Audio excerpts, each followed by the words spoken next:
can you tell me what you would do as a congressman to ensure that we are winning the war on terror? What do you see as what do you see that we have in place now that you think works?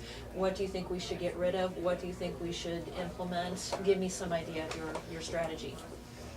Okay. Let's see. What do we have in place that works? The U.S. military. What would I get rid of? The Obama administration. So the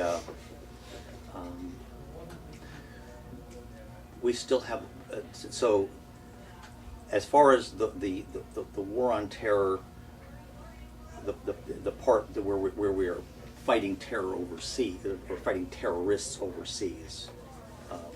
Part of that I think we're doing fairly well.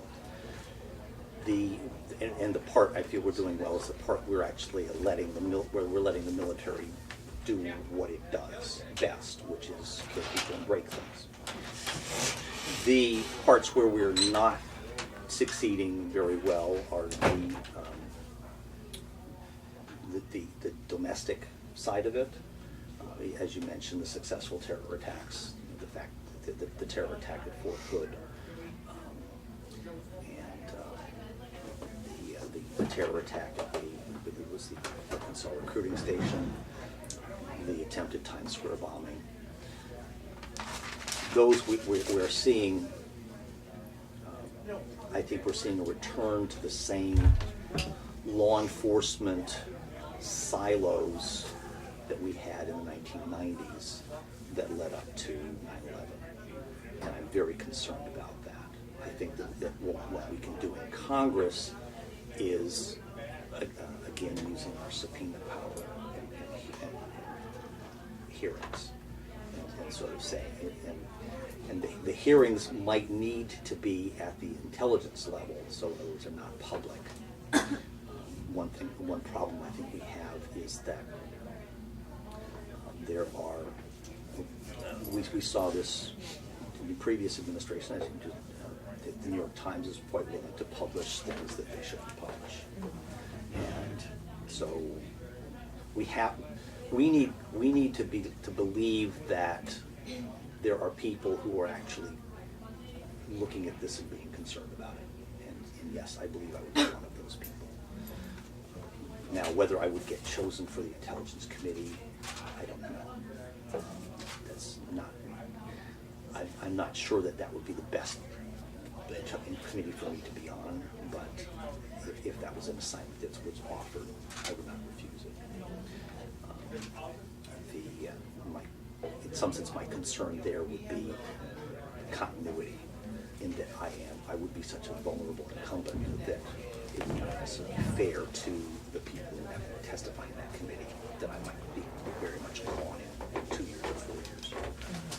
Whereas other committees might be less, there might be less problem with less continuity.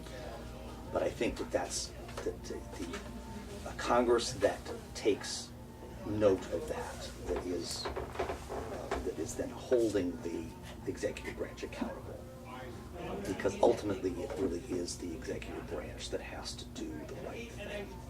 And right now we have an executive branch that's not, who's, they're more interested in bowing to the Saudis than they are interested in protecting our interests.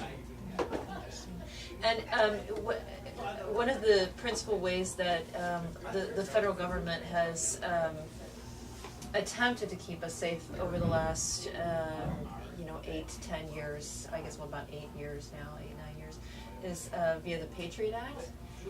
What is your position on the Patriot Act, and do you think it's working? I'm curious to hear what your position is there.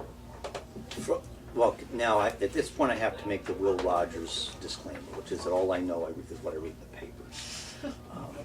I do not have, I'm not getting intelligence briefings, so I don't know about the attacks that have been thwarted.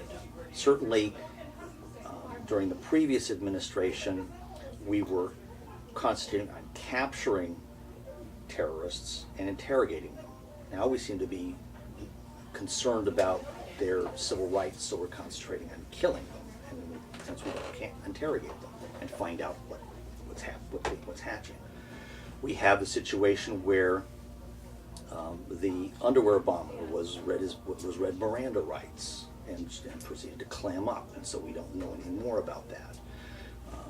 And so I'm thinking we've got this law enforcement aspect, and the Patriot Act was a tool that could be used to keep us safe, and I'm not seeing it being used